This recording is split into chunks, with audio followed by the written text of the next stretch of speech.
O que vem aí? O que está chegando? Primeira coisa, mais falada, que criou maior quantidade de expectativa, é o 5G. Então, o 5G está chegando e daqui a pouquinho a gente vai estar utilizando essa tecnologia. IoT, todo mundo fala muito disso, né? Já tem várias pessoas com dispositivos IoT em casa, ou por enquanto ainda é um ou outro, mas com o passar do tempo isso aí vai ficar comum nas nossas vidas. A inteligência artificial, nós vamos falar um pouquinho disso também. E tem mais algumas tecnologias, como Big Data, automação de processo robótico, que é uma tecnologia aplicada diretamente a controle e automação, e computação em nuvem. Por que eu coloquei essas 6 aí? Tem mais outras coisas. Nessas 6, elas estão diretamente relacionadas com telecomunicações. Nenhuma dessas tecnologias, IoT, inteligência artificial, Big Data, automação de processo robótico, computação em nuvem, nenhuma delas pode existir se não tiver um serviço de telecomunicações eficiente. E esse serviço de telecomunicações eficiente depende da gente. Então vamos lá. Nós vamos estudar esses 3 primeiros aqui: 5G, IoT e inteligência artificial. Somente esses 3. Na verdade, nós vamos conversar sobre eles, né? Não vai ser nem estudo. O que é 5G? Toda vez que eu vou fazer palestra para o pessoal de ensino médio, para falar sobre o nosso curso, a gente fala em 5G, os alunos têm a maior dúvida: o que é isso? A gente acha que todo mundo mexe com telecomunicações, todo mundo sabe o que é isso, né? 5G é a 5ª geração da rede de celulares. Aí você fala isso para eles aí, e daí? Que vai trazer um montão de recursos novos, que vão criar novas oportunidades para as pessoas, empresas e sociedade. Aí o cara fala assim, mas que tipo? O que vai acontecer? Mais banda, maior velocidade, menor latência. Ih, falar em latência para aluno de ensino médio é terrível. Não tem a menor ideia do que é isso. Vocês sabem o que é latência? É o ping, né, não? Tem a ver também, né? É um atraso inevitável na comunicação. A definição que a gente vai ver aqui mais para frente vai falar o seguinte, que é o tempo que leva para você emitir um comando e o aplicativo responder aquele comando. Então, esse tempo é o que a gente chama de latência, e ele, para aplicações de tempo real, tem que ser o menor possível. Então, hoje em dia, praticamente impossível você conseguir, usando as redes que nós temos aí sem fio existentes, uma latência menor do que alguma coisa em torno de 20 milissegundos. Então, muitas das aplicações que estão pensadas não funcionariam. Aumento de dispositivos conectados. Isso aqui é uma das características do 5G que está diretamente relacionada com a IoT, né? Nós vamos ter um monte de dispositivos conectados e nas redes atuais não é possível conectar o número de dispositivos que eles estão esperando se conectarem em rede na internet. E a última característica, mas não menos importante, um menor consumo de energia. Fundamental, porque o que a gente tem observado nas gerações de celular é o quê? Quando você estava lá no 1100 da vida, lá, a bateria durava uma semana. O tempo foi passando, foi acrescentando funções no telefone celular, virou smartphone e tal, só que a bateria foi só diminuindo o tempo de duração. Alguns celulares que você compra hoje, de menor custo, a bateria, se você usá-lo efetivamente, não dura 5 horas. Tá? Então, isso é uma das características que estão pensando lá no 5G. Mas o que o 5G vai significar para a gente? Muito. Muito, muito, muito. Então, vamos lá. Uma linha do tempo aqui, começando lá em 1980, né? Com a primeira geração de telefones celulares, que onde se chamava telefone, transmissão de voz analógica. Em 1990, 10 anos depois, apareceu a segunda geração, já com voz digital. No Brasil, esse 1980 é relativo, né? Que aqui não apareceu o telefone celular em 1980, não, né? Só muito mais para frente. Então, a transição da primeira geração para a segunda foi muito rápida. Aqui, a novidade do 2G é a mensagem de texto e a voz é digital. Aqui, a qualidade da comunicação se degradou absurdamente. Quem escutou, quem teve a oportunidade de falar um telefone celular analógico, pegou o digital e falou, meu Deus.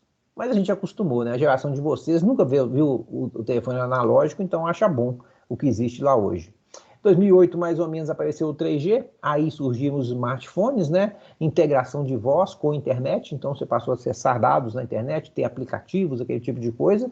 O 4G veio exatamente para suprir essa maior necessidade dos usuários no tráfego de dados, de multimídia. Você começou a assistir vídeos no celular, jogos no celular, escutar música, tudo online, tudo em tempo real. E agora chegando em 2020 o 5G. Muito mais flexibilidade nas aplicações, com aplicações extremamente inovadoras, uma densidade de equipamentos absurda conectada e uma velocidade que a gente não tem noção do que é.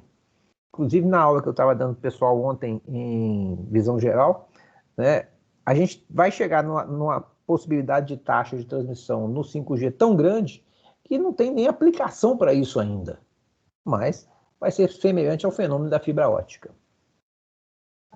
Características, a velocidade máxima hipotética de 20 gigabits por segundo, cara, tem menor sentido isso, né? Você fala em 20 gigabits por segundo, mas eles falam aqui, ó, comparado com a velocidade do 4G de 1 giga. Quem aí já fez um teste do telefone celular seu de acesso à internet e conseguiu 1 giga? Eu duvido que se consiga 1 giga. Nem no acesso fixo você não consegue 1 giga. Quanto mais no celular, mas é hipotético, né? É teórico. Acho que nem os aparelhos celulares aceitam essa velocidade. Pois é, né? Isso aqui é teórico. As coisas teóricas são muito bonitas. Mas, de qualquer forma, 20 vezes a velocidade do 4G já é algo interessante. A menor latência, que vai permitir você realizar experiências e aplicações empresariais, principalmente industriais, né? Quase que em tempo real. Os veículos autônomos, sim, se conectam diretamente nessa menor latência, né? Eles estão diretamente relacionados com isso aqui. Para você ter um veículo autônomo trafegando na rua, o tempo de resposta dele tem que ser muito pequeno. Tá? Então, isso vai favorecer muito a construção de veículos autônomos. Eu imagino que em curto espaço de tempo, principalmente em ambientes fechados, controlados, os veículos vão ser todos autônomos.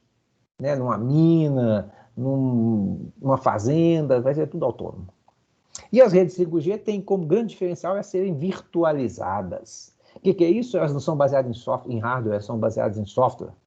E vão explorar as tecnologias de nuvem. Totalmente diferente do que a gente tem hoje. Tá?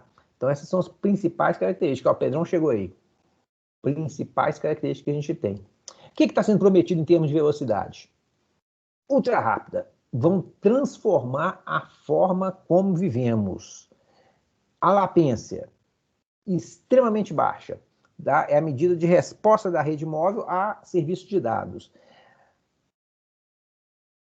Quase não vai se ter mais atraso quando a 5G estiver completamente implantada.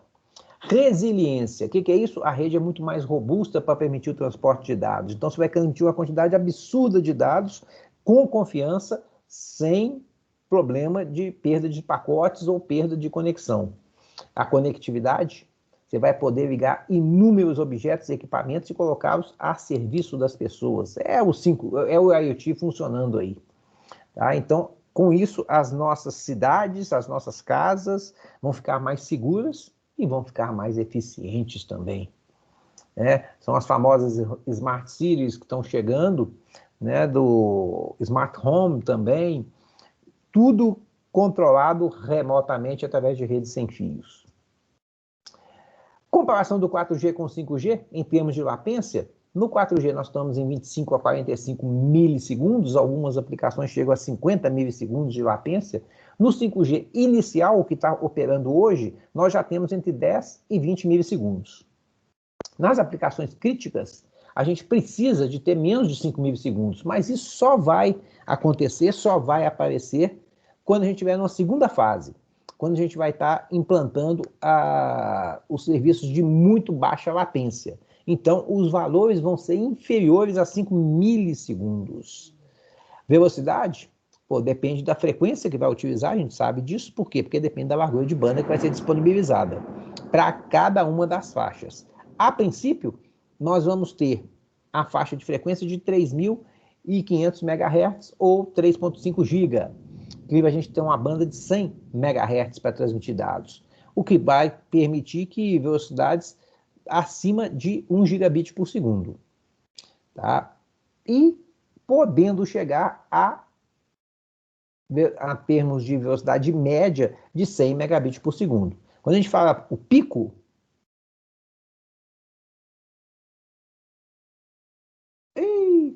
tá bom, Daniel. Tá? O pico é 1 GB, mas em média nós vamos ter 100 megabits por segundo. Numa segunda fase, que vai chegar daqui a um tempo, a previsão é 2028, nós vamos utilizar uma faixa de frequência de 26 GB. E aí as velocidades vão poder chegar até a 20 gigabits por segundo. Por que essa faixa de 26 GB está prevista para o futuro? Vocês têm alguma informação disso? Vocês já viram isso aí em algum lugar?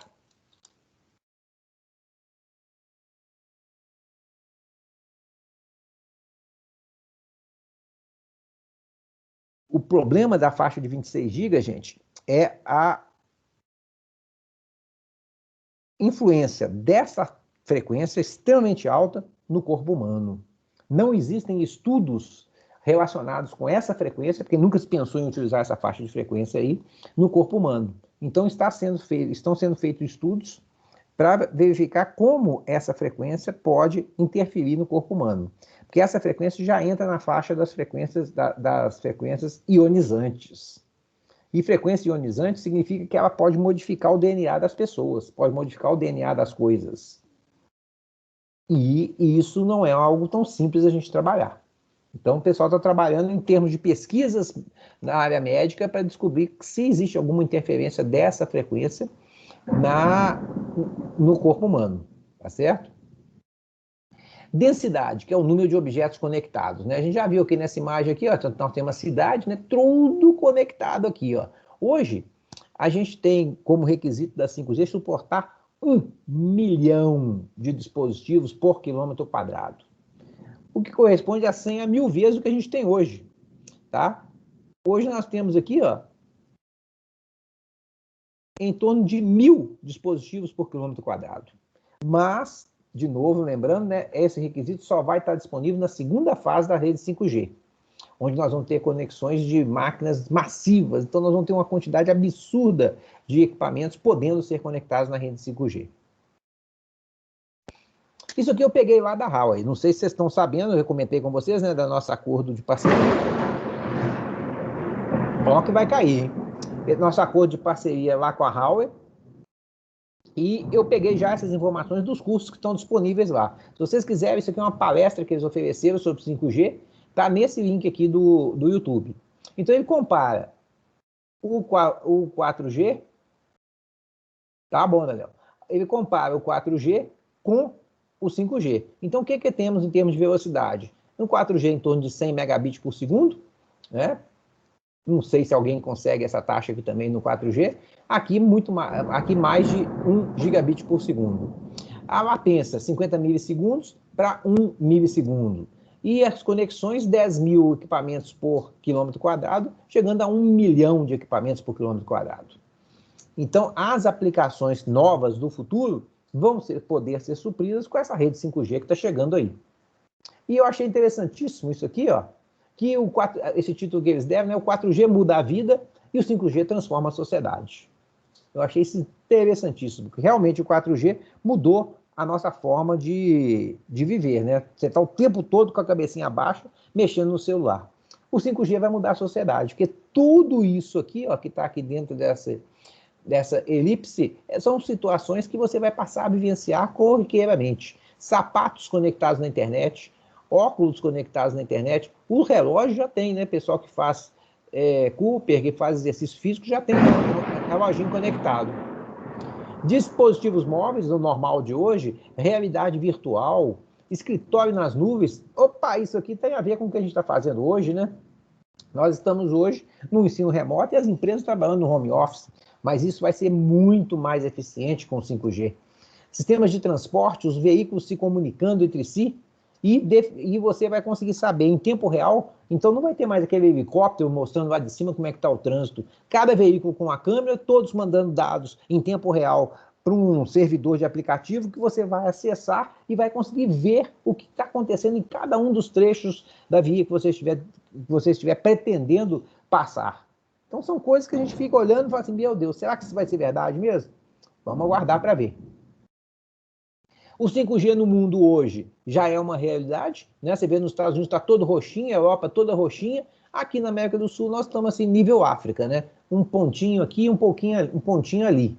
Mas o resto ele já está expandindo aí mundo afora. Então, se você quiser ver essa ocupação, distribuição de 5G no mundo, esse site aqui atualiza todo dia. Tá? Inclusive, ele tem a situação do Brasil, só clicar lá no Brasil, te mostra aqui onde que nós temos 5G no Brasil operando hoje. Então, são pouquíssimas cidades que estão operando 5G aqui. Ok? Perguntas? Eu tenho. Diga. O que falta para ele ser implementado mais no Brasil? Tecnologia? Investimento? Pessoal disposto a pagar? Porque é algo que a gente... Para preparar essa aula, eu fiz muita pesquisa, né? O pessoal comentando lá nos Estados Unidos que do 3G para o 4G não houve alteração nos planos dos clientes das operadoras. Para o 5G, há uma alteração significativa. O preço muda. Tá? Então...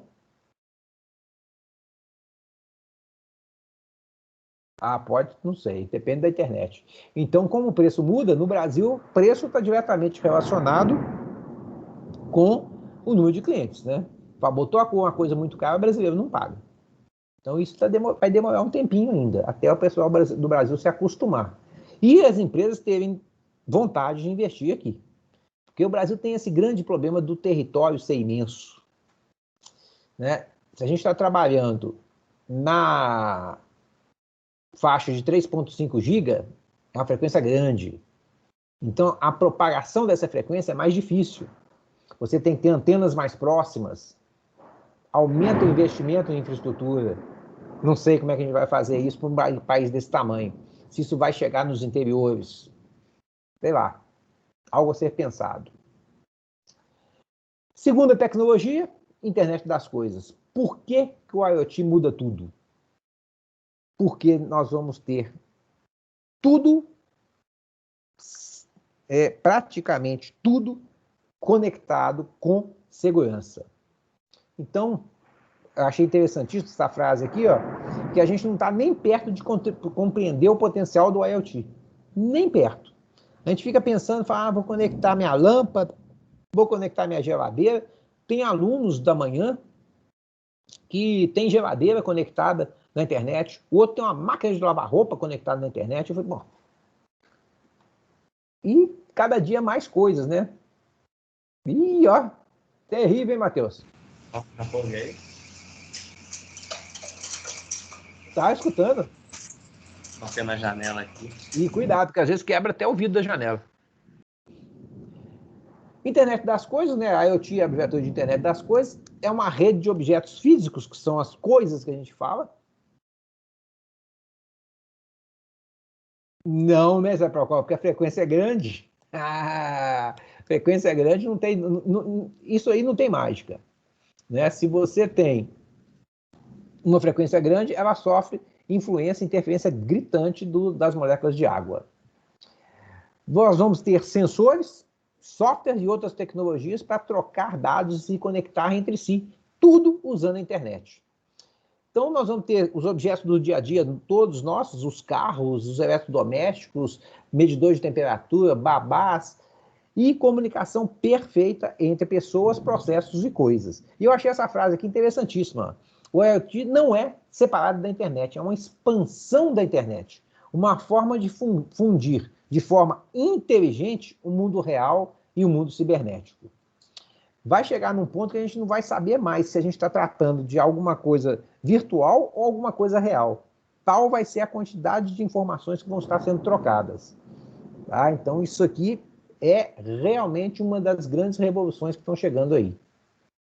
Tudo conectado em toda parte. Fala, Matheus. Professor, você sabe se isso aí tem a ver com a expressão sistemas cyberfísicos ou se aquilo é outra coisa? Não, não sei se tem a ver. Fala, Zé Procópio.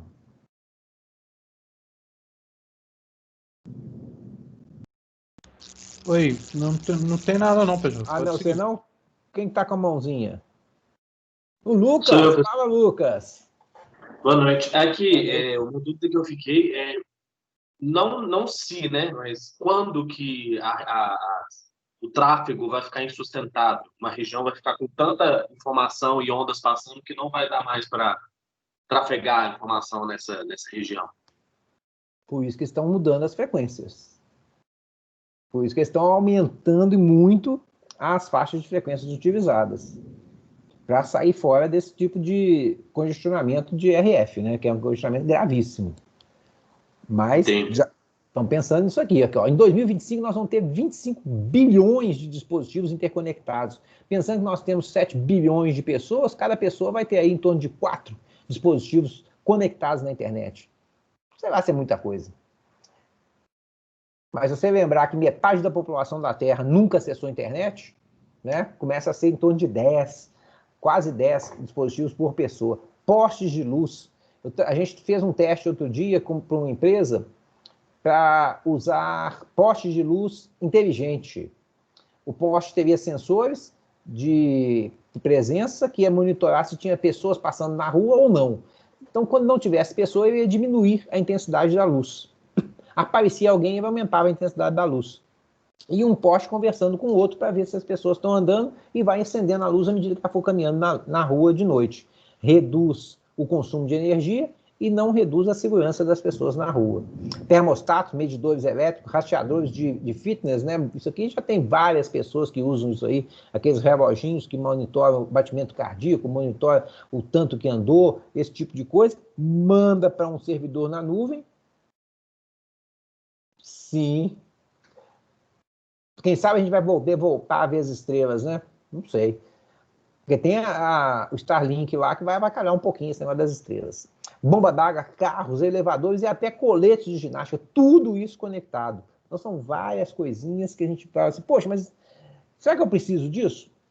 Aí o aluno da manhã até falou esse questionamento, né? Eu falei, cara, a gente que viveu um tempo sem isso, mas se o bandido esconder, o sensor pega ele lá, né? E aí você vai ter um sistema de segurança na rua também inteligente. O negócio é um pouquinho além do que a gente imagina. Então o cara falou, mas será que eu preciso disso? Lembra, no passado, eu, por exemplo, minha geração, assistia fita de vídeo e achava ótimo. Né? Maravilhoso um filme em videocassete. Vocês hoje assistem um filme de videocassete e falam, pô, que coisa horrível. Depois que você viu a alta definição, 4G, o 4K, 8K, você olha para o antigo e fala, pô, como que o pessoal usava isso antigamente? Só tinha aquilo, gente. Não tinha nada diferente disso. Então, as necessidades vão surgindo e as pessoas vão nascendo com aquelas coisas e a partir daquele ponto não consegue voltar mais atrás. Né? A gente fala hoje, pô, geladeira conectada na internet, para quê? A geração, os filhos de vocês já vão pensar, por que a geladeira não está conectada à internet? Por que ela não vai me informar quando acabar as verduras, quando acabar as coisas que estão lá dentro? Por que ela não pode fazer uma lista e mandar uma lista de compra direto para o lugar que for mais barato para ele entregar para mim? Ou separar lá para eu buscar? Isso tudo vai acontecer. Com certeza, Marcos, grande parte dos carros de mais top hoje já saem das montadoras com acesso à internet via chip. Certo? Então já tem esse tanto de coisa acontecendo. Devagarzinho a gente vai lá. Professor, os carros da Tesla, que eles já são elétricos, então é mais propício a ter esse tipo de inovação, eles têm atualização de firmware pela internet. Você atualiza o programa que controla o carro inteiro ao vivo, assim. Pois é, e isso vai ser cada dia mais normal, né? Cada dia mais comum de acontecer. Quais as tecnologias que tornaram o IoT possível? Né? Como é que a gente começou a poder falar, ó, dá para fazer isso? Primeira coisa, acesso à tecnologia de sensores de baixo custo e baixa potência. Imagina, você vai colocar um sensor lá no meio do deserto. Poxa, você vai ter que ir lá todo dia para trocar a bateria do cara? O aluno da turma de ontem falou assim, mas ele coloca lá um painel solar. Deixa um painel solar sozinho no meio do nada para ver o que vai acontecer. Né? Não é tão simples, mas hoje a gente consegue sensores de baixíssimo custo e baixa potência. A bateria dura 4, 5 anos, sem problema nenhum. Então, eles são extremamente confiáveis. Conectividade. Um monte de protocolos surgiram exatamente para favorecer a conexão dos sensores com a nuvem e outras coisas. Dessa forma, você consegue uma transferência de dados de forma muito mais eficiente.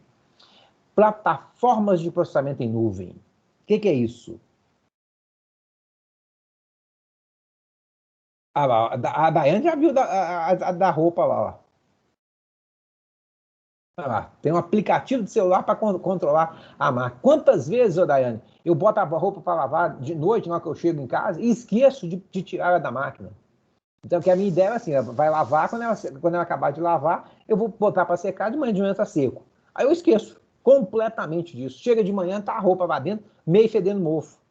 Putz, Isso é verdade. não vai Eu tô acontecer doida mais. já com uma dessa. Ela é muito legal, PJ.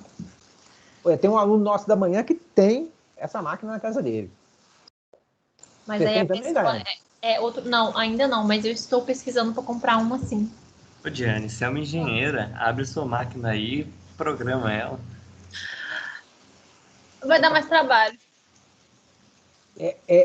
Esse negócio dá mais trabalho e às vezes fica mais caro.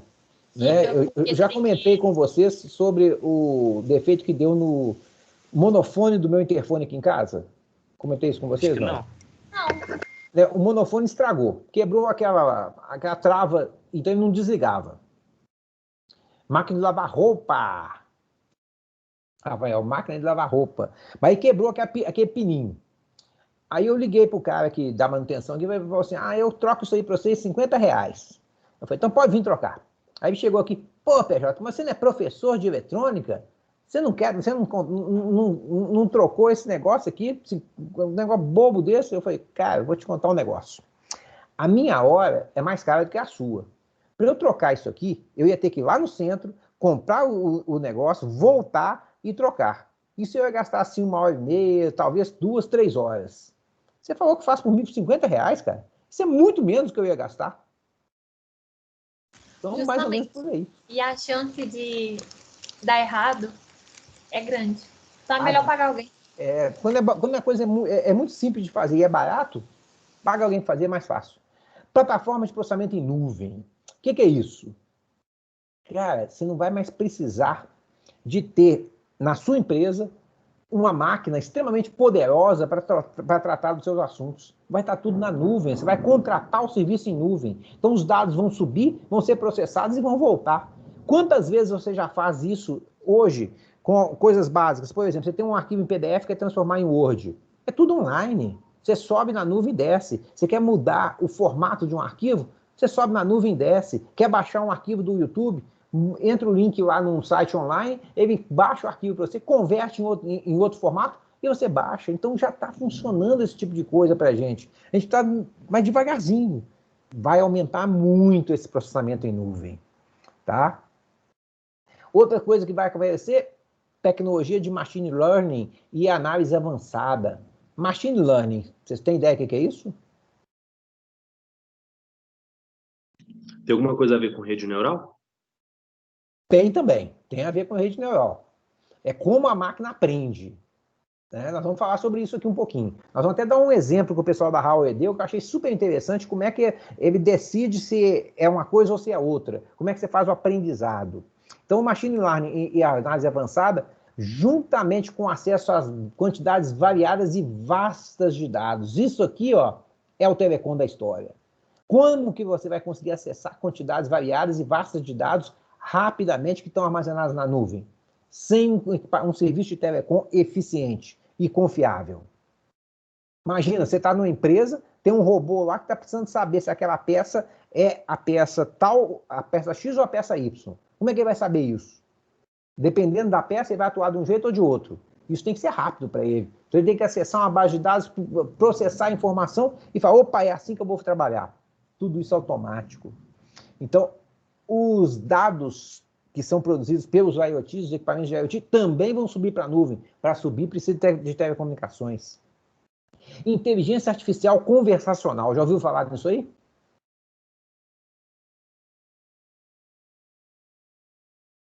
O que é inteligência artificial conversacional? Não seria essas, por exemplo, a Alexa, não? Exatamente, São Marcos. Tá vendo? Isso, trem já tá no vocês aí, cara. Já tá funcionando. Outro dia quase que eu comprei uma Alexa para mim. Teve uma promoção da Amazon por, acho que R$ 200. Eu falei, nossa, eu vou comprar esse trem.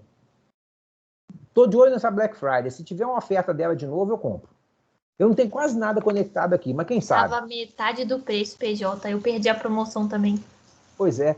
Porque, ó, meu filho tá querendo comprar as boquinhas de lâmpada e tomadas conectadas na internet. Aí, quando você tiver um tantão de coisa conectada, imagina você liga para Alex, acende a luz do meu quarto. Ela acende. Ah, meu cara, isso vai ser muito legal. Então, esses aplicativos aqui, ó, são inteligência artificial conversacional. Ele começa a conversar com você, entender o que você está falando. A gente nem imaginava isso, né? Ó, o Rafael já está com tudo automatizado na casa. Não, Rafael. Depois você tem que fazer uma apresentação para a gente do como é que funciona as coisas aí. Isso é legal, bom de fazer. Quem sabe você faz uma palestra para os nossos alunos no semestre que vem. Pensa nisso.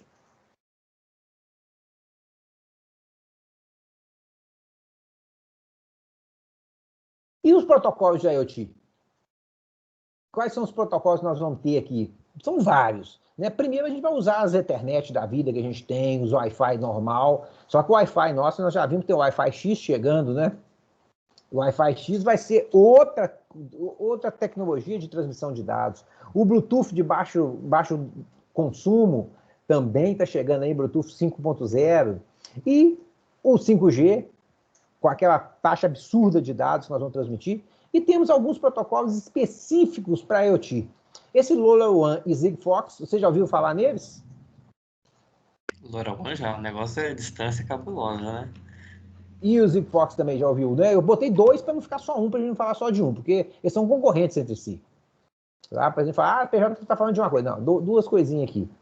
Então, cada um deles é adequado para uma gama específica de aplicações. E tem um monte de coisa que vai dizer para a gente, para o engenheiro que estiver projetando, se você vai usar um ou outro, ou se vai usar os dois. Velocidade de transferência de dados. Quanta informação tem que ser enviada? Consumo de energia. Né? Esses dispositivos que a gente usa, a bateria vai ter uma vida útil pequena? Vai ter uma vida útil grande? Como é que vai funcionar isso? O alcance, qual distância que a gente vai alcançar? Alguns metros, alguns quilômetros? Tá? E a frequência? Quais são as frequências disponíveis por cada uma das regiões que a gente tiver por aí? Porque a faixa de frequência, como o Lucas falou, as frequências estão congestionadas. Alguns locais não tem nem frequência disponível. Né? Então, vamos trabalhar nisso aqui. Há um detalhe interessante quando a gente falou lá do 5G. A faixa de frequência que eles estão alocando para ele é 3,5 GHz. Mas o que trabalha nessa faixa de frequências aqui no Brasil? Eu esqueci até de comentar isso com vocês. O que trabalha na faixa de 3,5 GB? Os sinais de TV via satélite, banda C. Sabe aquelas antenonas? Trabalha nessa faixa de frequência. E é óbvio que não vai poder ter duas coisas trabalhando nessa faixa de frequência, né? Uma vai interferir na outra. Então está uma discussão da Anatel sobre isso. Estão discutindo lá se vão tirar as TVs dessa faixa, porque é uma faixa do 5G. Nós vamos continuar vivendo, ocupando a frequência por tecnologia do passado, ou vamos mudar para tecnologias mais novas? Polêmico. Sigfox é o quê? É uma rede mundial, é um protocolo que já criou uma rede mundial que chama OG, que permite a comunicação de dispositivos IoT. Tem cobertura em 72 países, inclusive dentro do Brasil. E a grande sacada deles para reduzir o consumo é que os equipamentos não precisam estar conectados o tempo todo. Não é uma rede onde você conecta e fica lá esperando transmitir dados, não. Você só transmite quando você tiver informação para ser transmitida. Usam uma técnica conhecida como Ultra Narrowband, que a gente chama de UNB, né, para a transmissão das mensagens. É uma faixa estreitinha. Na região da Europa e do Japão, você tem 100 Hz de banda. E nas Américas e na Oceania, 600. Nós já estudamos isso aí.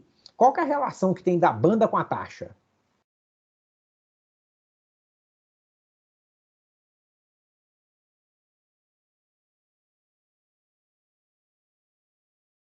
Hã? Nós falamos disso já.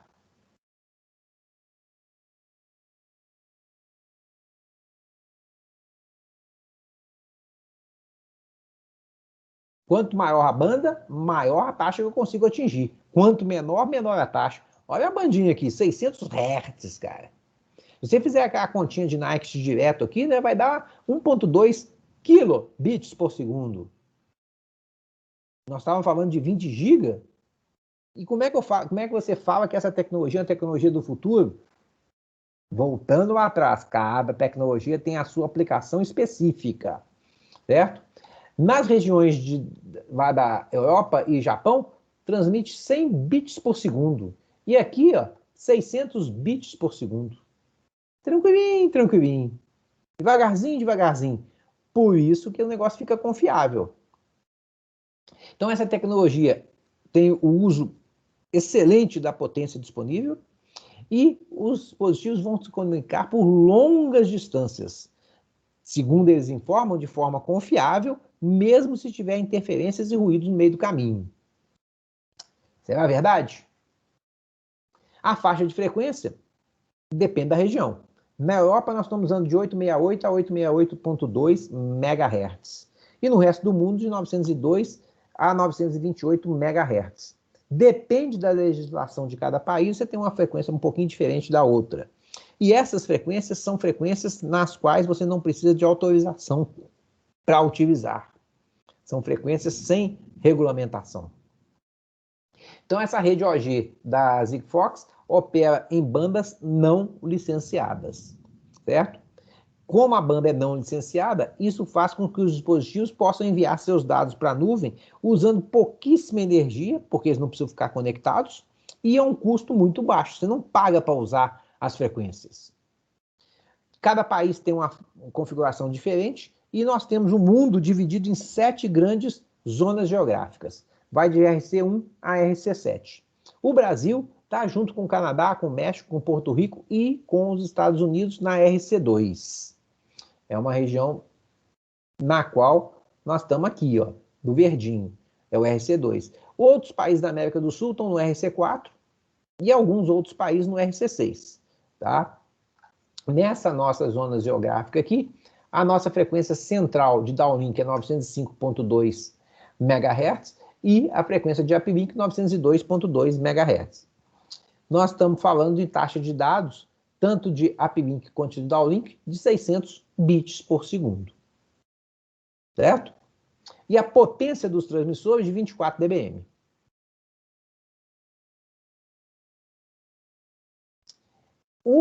A ideia principal desses protocolos que trabalham com dispositivos IoT é a maior autonomia da bateria possível.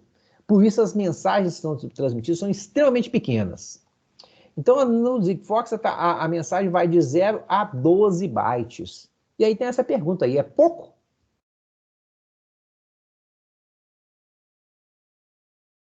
que vocês acham? 12 bytes é 12 caracteres, não? É pouco? Não é não? Eu acho que é. Depende da aplicação. Isso aí é para fazer o quê? Qual que é o objetivo desses protocolos de IoT? Não é conectar com o dispositivo de IoT e retirar informações deles? Para mandar mensagem de texto fica pouco, né? Nós não vamos mandar mensagem de texto, né? Ó, entra aqui para você ter informações sobre o Sigfox, ó, entra lá que tem o site do cara, da empresa que está desenvolvendo isso, né? Então, 12 bytes dá para a maioria das aplicações de IoT de objetos simples. Por exemplo, sensor, eventos, está acontecendo alguma coisa, coordenadas de GPS, dados de alguma aplicação, tudo isso dá para mandar. Por exemplo, aqui, ó, esse desenho que eu peguei lá do curso deles, ó, com 6 bytes, você manda uma coordenada de GPS. Ele transmite 12. Uma temperatura, você precisa de 2 bytes.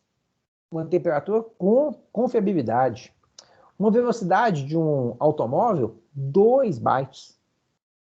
Se o dispositivo está ligado ou não, está acesa ou apagada a lâmpada, 1 bit. E se o dispositivo está instalado, não precisa de mandar nada. Você precisa só detectar a portadora dele. Você detecta a portadora e fala, opa, está no ar. Então ele está lá, está vivo. Então, os 12 bytes, para esse tipo de aplicação, para a qual ela se destina, é mais do que suficiente. E outra limitação, no máximo 140 mensagens por dia, dentro daquela questão que o Lucas levantou. Poxa, se tiver um montão de equipamentos transmitindo o tempo todo, não vai ter frequência sobrando. Então, você vai limitar o tamanho dos arquivos, vai limitar o tamanho, a quantidade de mensagens no dia, para que muita gente consiga transmitir naquele período de tempo. Tá certo? E o LoRa? O que acontece aqui? É a mesma coisa. É um protocolo também de baixa potência e de área ampla. Low Power Wide Area. Projetado para quê? Para conectar sem fio as coisas operadas por bateria na internet, em redes nacionais, regionais ou globais. A mesma ideia do Sigfox, atender os requisitos da internet das coisas. Comunicação bidirecional, serviço ponta a ponta, mobilidade e localização. Informações sobre isso, ó, entra aqui, ó, nesse link aqui para você saber mais coisas sobre essa aliança, que é um conjunto de empresas cuidando, trabalhando para desenvolver isso aqui. A comunicação dela chega a 4 quilômetros nas áreas urbanas e a 12 quilômetros nas áreas rurais. Então, quer dizer, você tem um alcance extremamente longo, extremamente grande. Tá? E essa associação dos membros colaboradores aqui fundou essa aliança. Né? Como é que funciona essa rede deles?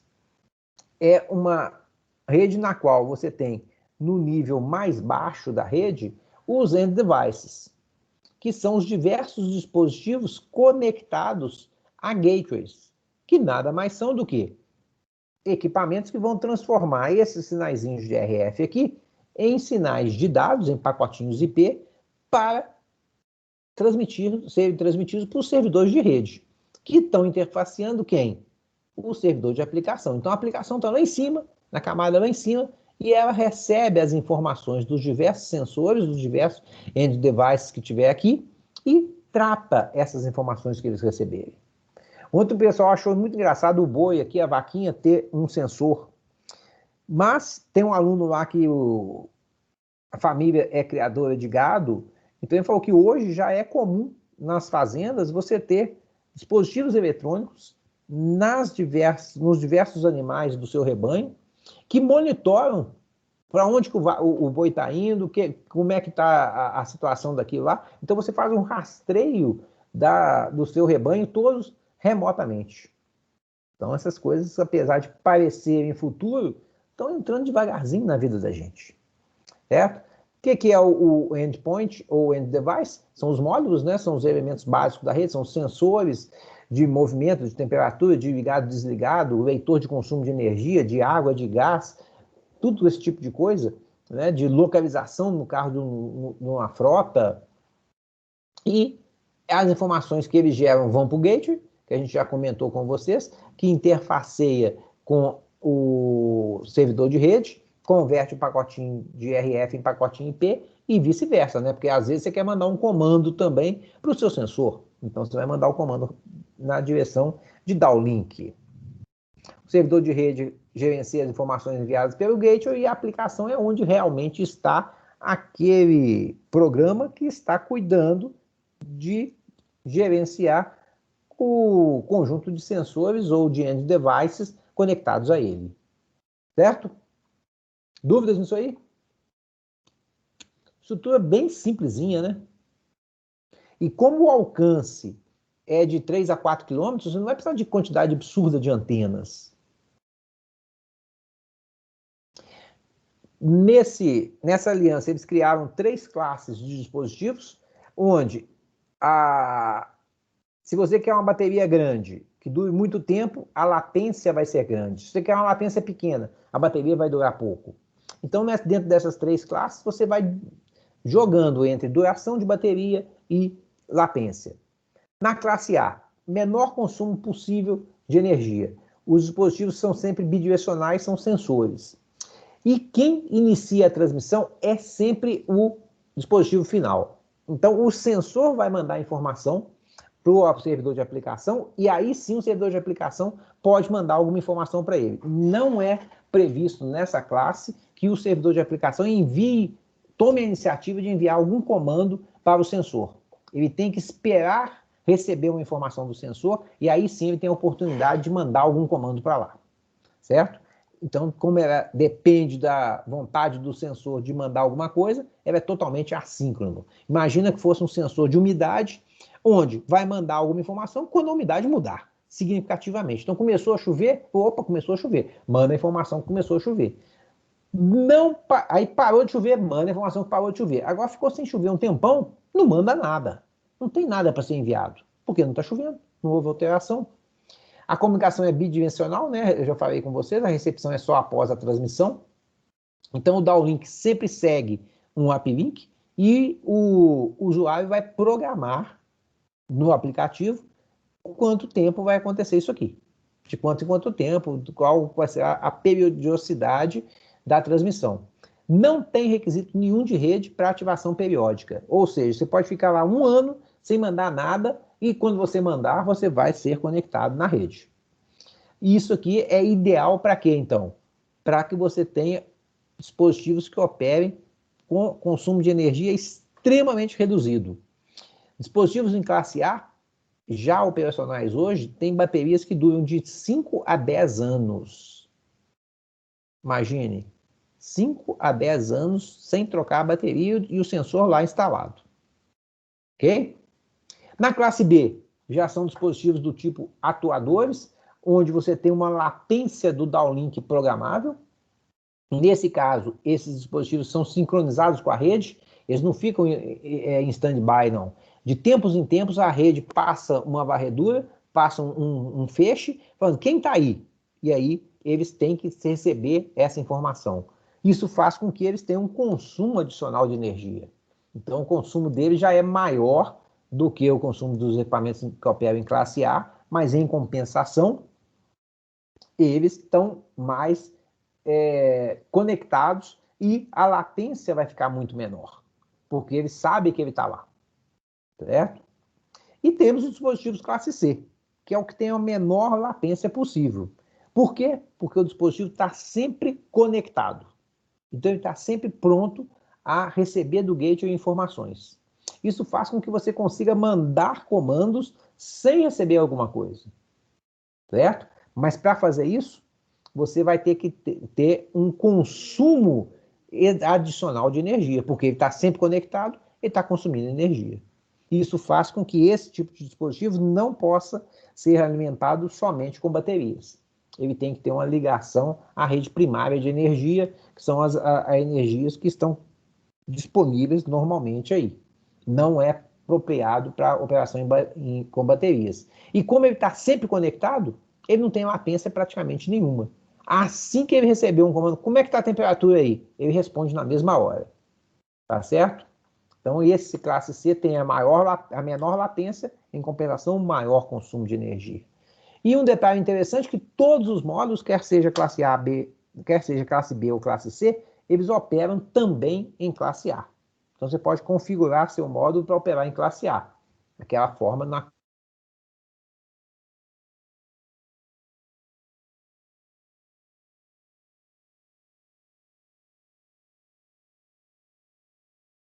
a 50 kbps por segundo, e a faixa de frequência é a mesma faixa de frequência utilizada.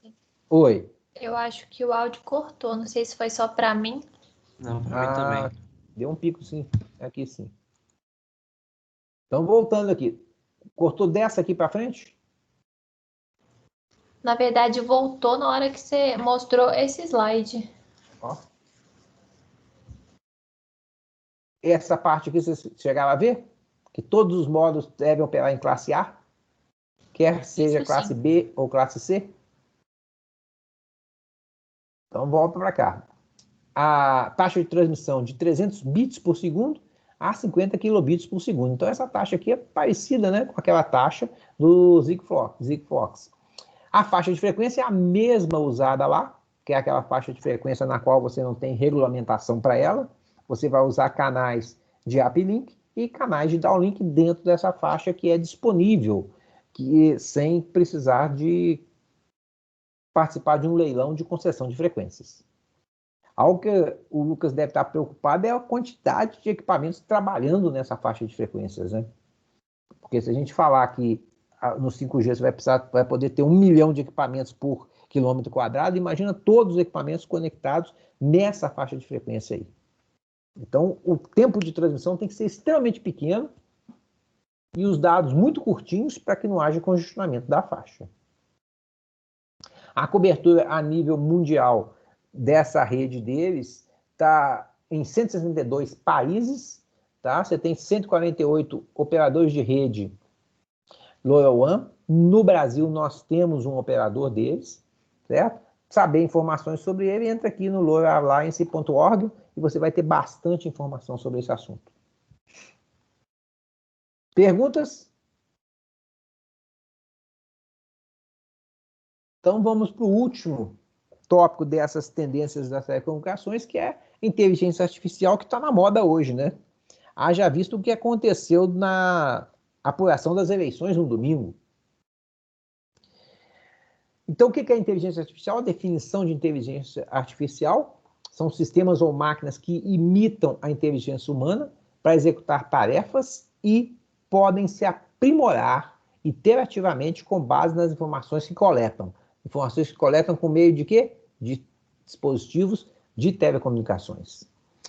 Então, uma solução de inteligência artificial, normalmente, ela agrupa várias tecnologias, como as redes neurais artificiais, vocês citaram aí, né? Algoritmos, sistemas de aprendizado, que vão simular as capacidades humanas ligadas à inteligência. Por exemplo, o raciocínio, a percepção do ambiente, a habilidade de analisar e tomar decisões.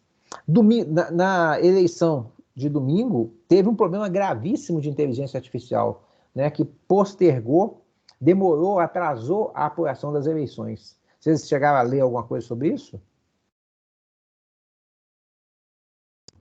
Eu vi que tem problema de segurança, mas não sabia que era relacionado com a inteligência artificial, não. A demora na apuração foi por causa disso. Por que é inteligência artificial? Nós vamos ver daqui a pouquinho como é que a máquina pode aprender. Então, nós vamos comentar sobre isso aí daqui a pouco. Tá? Quais são as tecnologias que estão por trás? A principal é o machine learning, que é o aprendizado de máquina, que é um método de avaliação de dados que automatiza o desenvolvimento de padrões analíticos. Opa, tem que existir padrão para poder aprender. Sim, e na vida tudo tem padrão, né? Baseia-se na concepção de que sistemas tecnológicos podem aprender usando dados, de modo a descobrir padrões, tomar decisões e se aperfeiçoar com pouca interferência humana.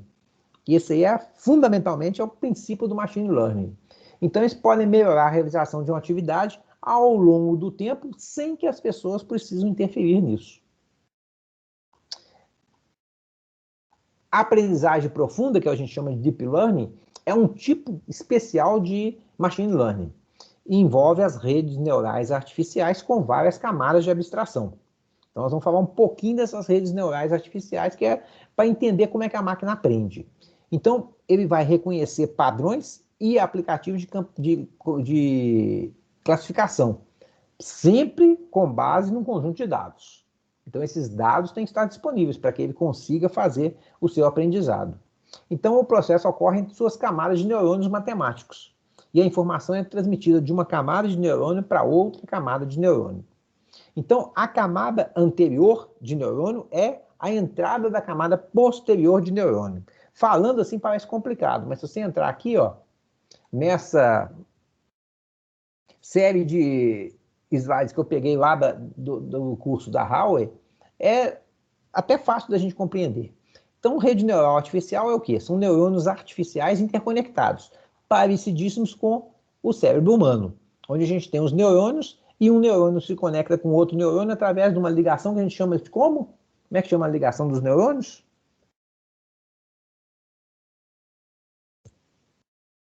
Vocês lembram? Biologicamente? Um neurônio conectando com outro neurônio? Sinapse, não, né? Exatamente isso, sinapses. São as ligações dos neurônios. Então, nós vamos criar aqui, ó, eu vou dar um exemplo só dessa aqui do meio, da Perceptron, porque essa aqui ó, é uma rede neural 3 dimensões. Então, se a gente entender essa aqui, que é basiquinha, um dia que vocês forem trabalhar com isso, vai ficar mais fácil de entender. Tá vendo que todos esses pontos aqui ó, são neurônios. Essa aqui é a camada de entrada, aqui é uma camada oculta e aqui é a camada de saída, certo? Isso aqui nós vamos chamar de neurônios de entrada, neurônios internos e neurônios de saída. E os neurônios vão tomar decisões e vão comunicar essa decisão que ele tomou ao neurônio da camada posterior. Então, dentro dessa ideia aqui, ó, de que a saída da camada anterior é a entrada da camada posterior. Então, saiu daqui, entrou nessa. Saiu dessa, entrou nessa outra aqui. E repara que os neurônios se conectam entre si. Tá certo? Então, qual que é o exemplo que eles deram lá, que eu achei interessantíssimo, que é um sistema de aprendizado, usando um aprendizado supervisionado. Então, a pergunta básica que foi feita para a máquina lá é o quê? Ela identificou essa imagem na câmera e isso aí é o famoso vira-lata caramelo? Primeira coisa que vai ser feita é você criar a estrutura de análise, de inteligência artificial.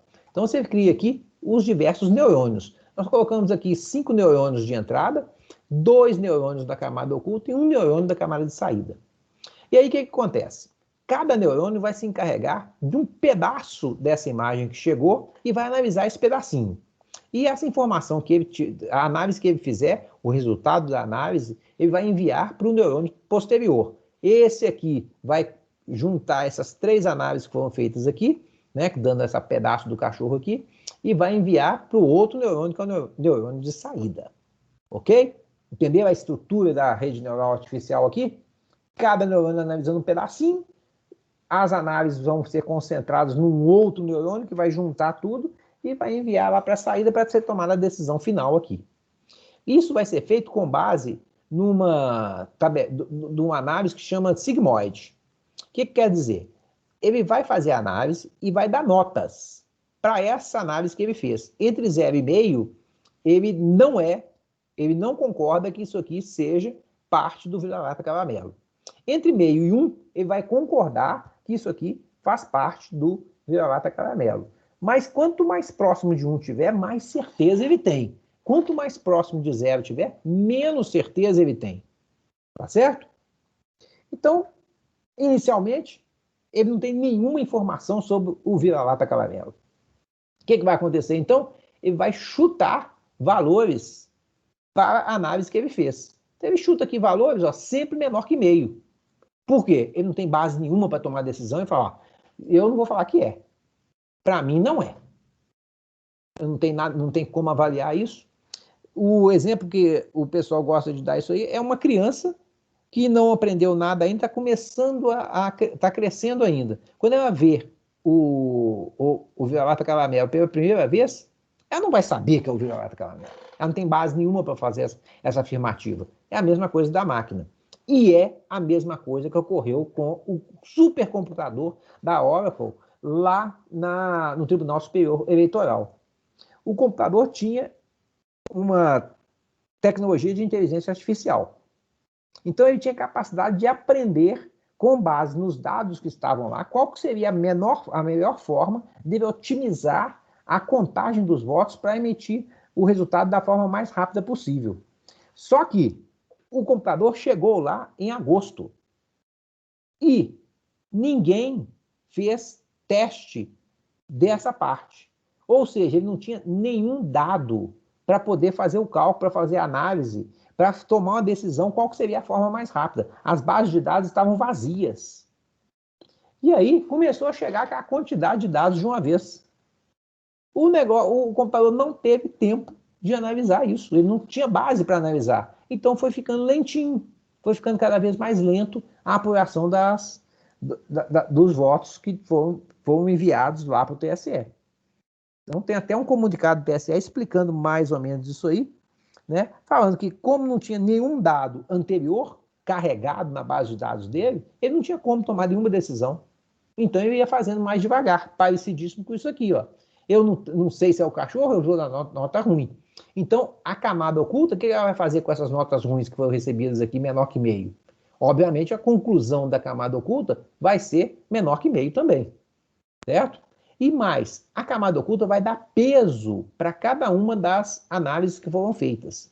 Então, aqui, ele está falando que um peso 0,3 para as orelhas, um peso 0,2 para os olhos, né? Porque o olho não é tão importante, tão fundamental para você decidir se isso é um cachorro ou não.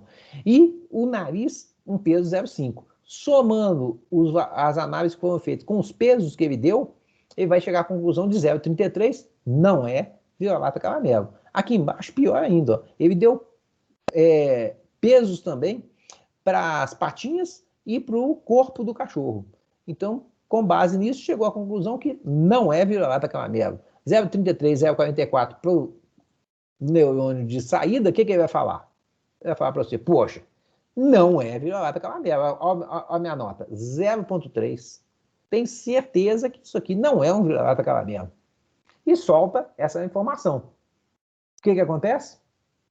Um supervisor, lembra que a gente falou que é um aprendizado supervisionado? Um supervisor vai informar para ele, ô, neurônio, negócio seguinte, sua conclusão está errada.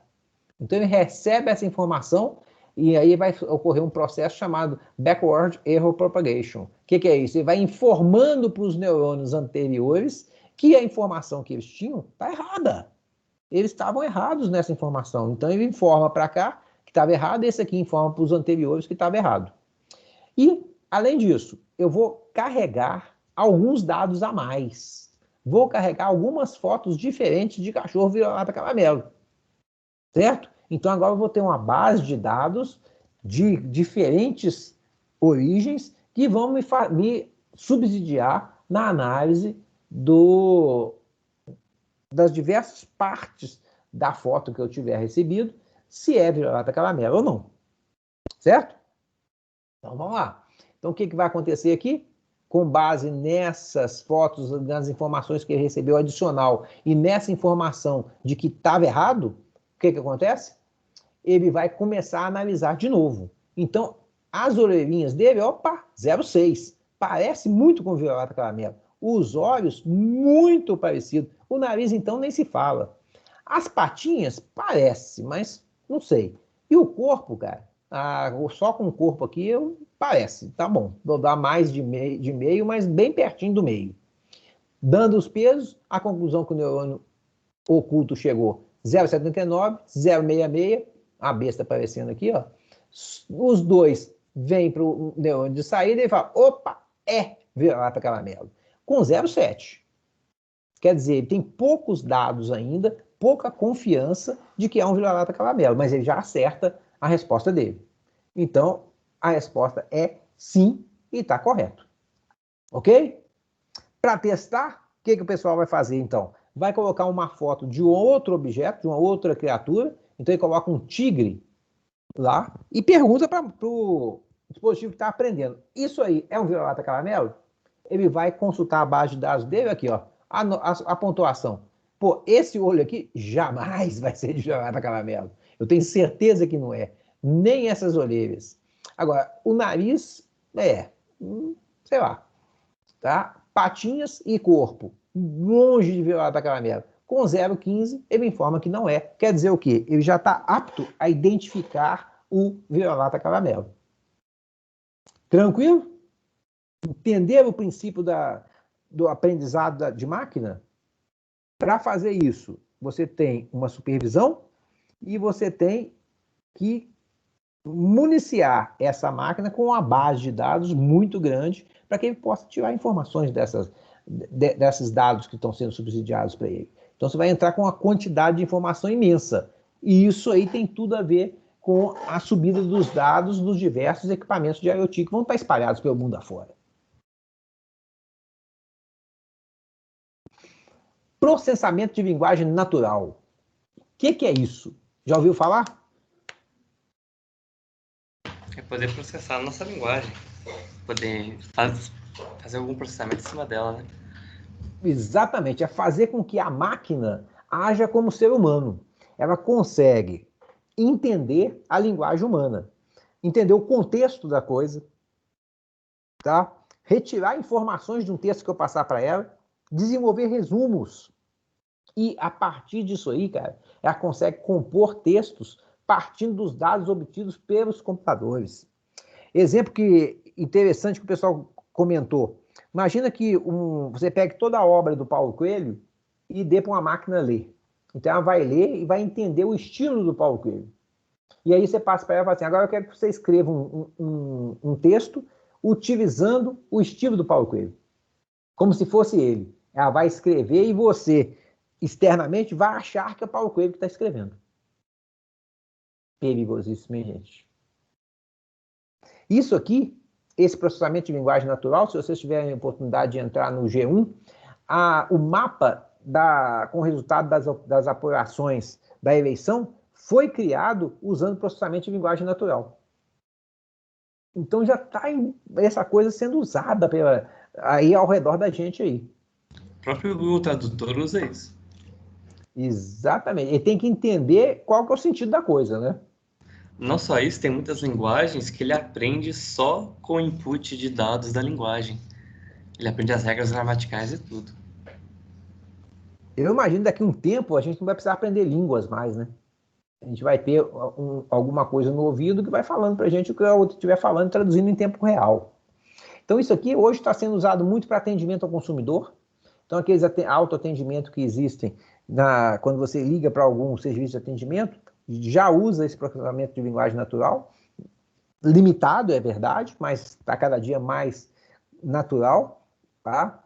E na produção de relatórios corporativos, onde você pega informações de vários relatórios, compila esses relatórios e gera um relatório final sem necessidade de interferência humana. O que está motivando a adoção da inteligência artificial? Primeira coisa, a capacidade de computação que está ficando acessível.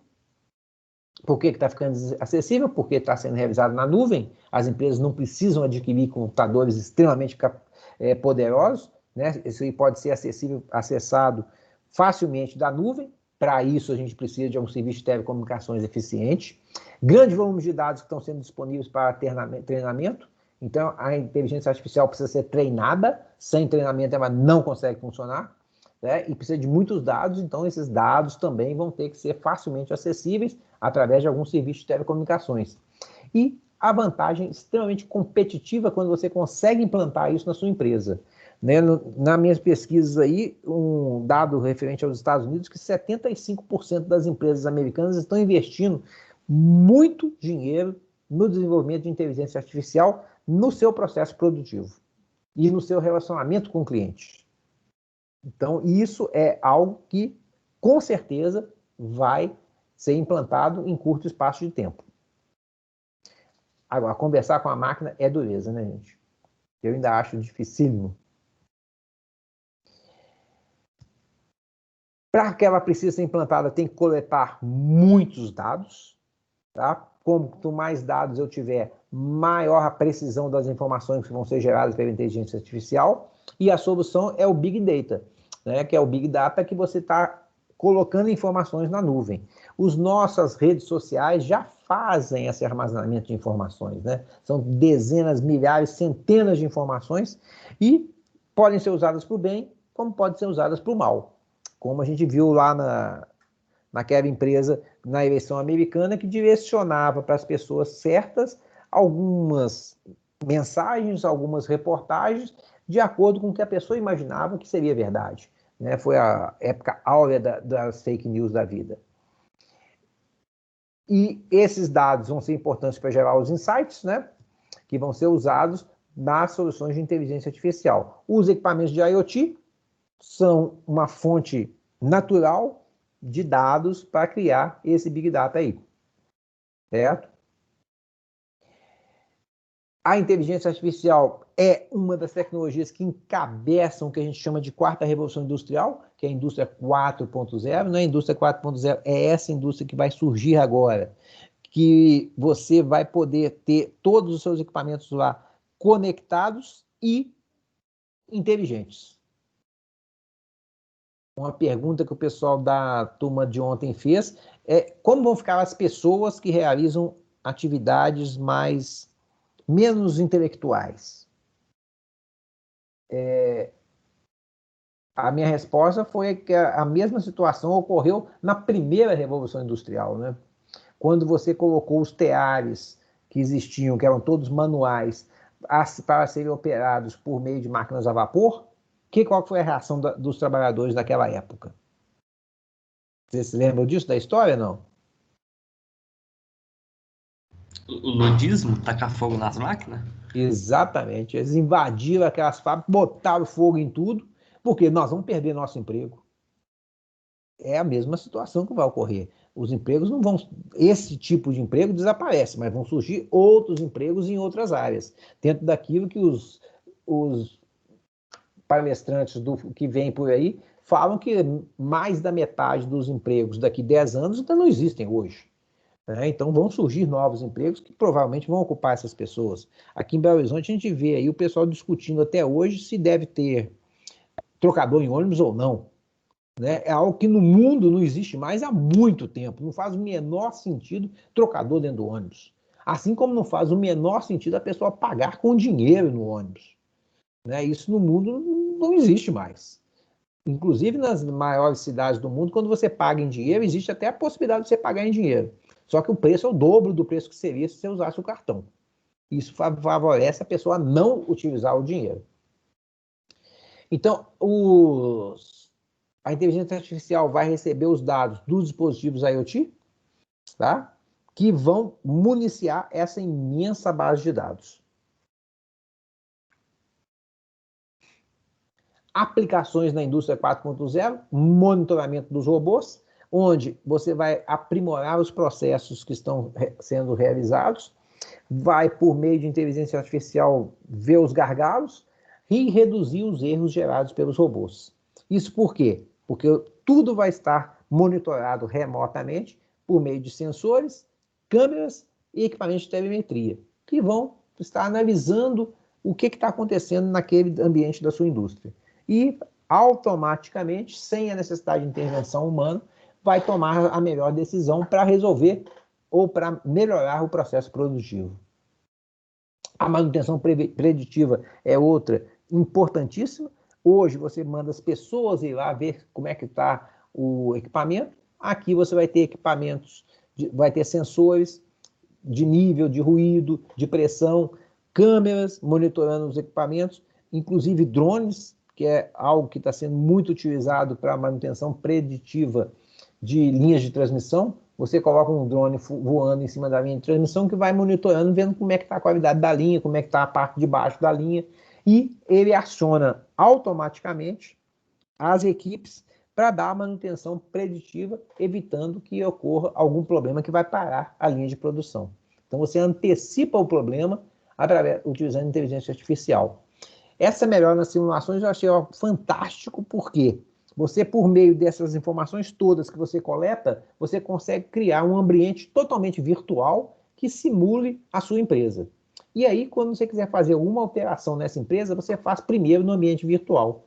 Parecido com nossos simuladores, guardadas as devidas proporções, de um circuito real e um circuito simulado. Então, eles simulam o ambiente empresarial, fazem as alterações que eles estão imaginando naquele ambiente simulado, naquele ambiente virtual, recebe as informações se foi bem sucedido, se não foi mal sucedido, o que está errado, o que está certo, o que tem que ser modificado, e só depois que eles têm certeza que aquela modificação no processo produtivo será uma modificação que vai oferecer ganhos à empresa, é que eles vão realmente implementar dentro da empresa.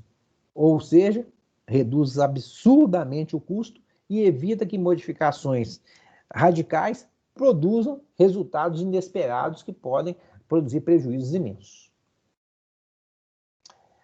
Quase acabando, o ecossistema de uma indústria que utiliza inteligência artificial começa lá embaixo com a infraestrutura, onde você tem a internet municiando os dados através de sensores de IoT, Você tem várias informações, inclusive de IoT, municiando esses dados que estão subindo aqui em tempo real e o tempo todo.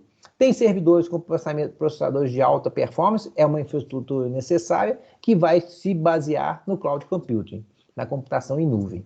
Isso tudo são as tecnologias básicas que são necessárias para que os elementos de inteligência artificial, que são os dados e o poder computacional, rodem sem serem utilizados no algoritmo, que é a aplicação, que vai poder nos ajudar como visão computacional, processamento de voz e várias tecnologias diferentes.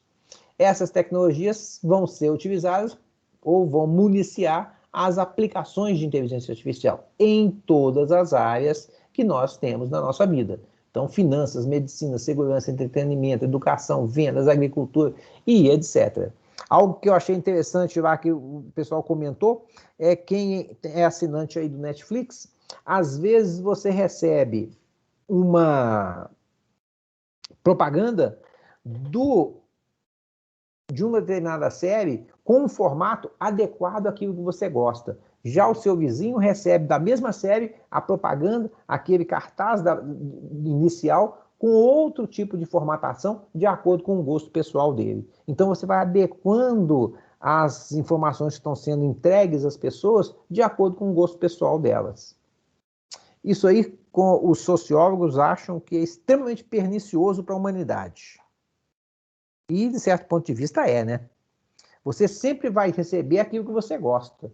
Você nunca vai ter a oportunidade de gostar de nada novo, porque o que você recebe é aquilo que você já gosta e que a inteligência artificial fala, isso aqui ele vai gostar disso. Realmente você vai gostar. Mas deve ser muito chato você nunca poder gostar de nada novo, né? Nunca ser apresentado uma coisa nova para você, diferente do que você está habituado. Fala, poxa, eu gosto disso também. E isso aí é um dos problemas que eles têm visto nesses elementos, nessas tipo de programação voltada para as pessoas, para o entendimento das pessoas de acordo com o que as pessoas imaginam. Ok? Terminando aqui, tudo isso tem a ver com o 5G que está chegando. Então aqui a gente pegou essa informação lá na apresentação da Huawei, mas essa informação está presente nesse dado lá do ITU. Eu até baixei essa fonte de dado aqui do ITU, a M20830, que fala sobre o que está chegando o 5G comparados com o 4G. Então você tem aqui os limites do 4G e aqui em volta os limites do 5G. Em termos de mobilidade, de eficiência espectral, de densidade de componentes que vão ter que estar conectados, pico da taxa de transmissão, tá? E tudo isso sendo usado nessas diversas áreas que estão aqui surgindo na vida da gente, né? A geração distribuída, os smart grid, a direção autônoma, a automação industrial, onde nos veículos autônomos a latência é o principal requisito, né? E a taxa de dados tem que ser uma taxa de dados razoavelmente boa para conseguir mandar as informações em tempo real, processar e emitir o comando. Ok? Perguntas? Dúvidas? O que é mais para a gente dar uma visãozinha lá do futuro. E aqui tem as referências de onde eu tirei para poder fazer essa apresentação para vocês. Inclusive esse site que eu achei muito legal. Chama embarcados.com.br. Tem muita coisa de tecnologia nova que o cara pega desses sites aqui para trás, né? Então a gente tem aqui o site da Cisco, da Ericsson, da Oracle e da TOTUS, cada uma falando um pouquinho sobre algum assunto. Esse site Embarcados é muito bom. Muito bom. O cara lá é muito bom. É engenheiro, né, cara? E ele pega... São várias pessoas que colaboram, né? E eles pegam informações de fontes confiáveis, né? Então, é um negócio que eu achei legal. Ele fala, de acordo com a página, não sei o que lá, ele cita a referência. Muito interessante. E dá uma traduzida boa nos diversos assuntos. Ô, gente, então, terminamos nosso semestre aqui hoje. Daqui para frente não tem mais nenhuma aula de apresentação para vocês. O que nós temos agora na sexta é aquele exercício sobre a vista 3 e 4. Na semana que vem já tem a nossa segunda prova. Depois uma aula de discussão da segunda prova para quem não tiver ido bem ou quem quiser vir discutir, fica à vontade. E depois nós vamos fazer a nossa prova repositiva. E o final do semestre se aproxima a passos largos. Certo? Certíssimo. Pois é. Às vezes eu fico até com medo desse futuro que está chegando aqui. Mas vocês vão participar dele. E os filhos de vocês vão viver esse futuro. Vocês vão construir. E os filhos de vocês vão viver o futuro. Como vai ser? Não sei, né? Porque tem outras coisas envolvidas aí que a gente está mirando muito na tecnologia e esquecendo muito da parte natural das coisas.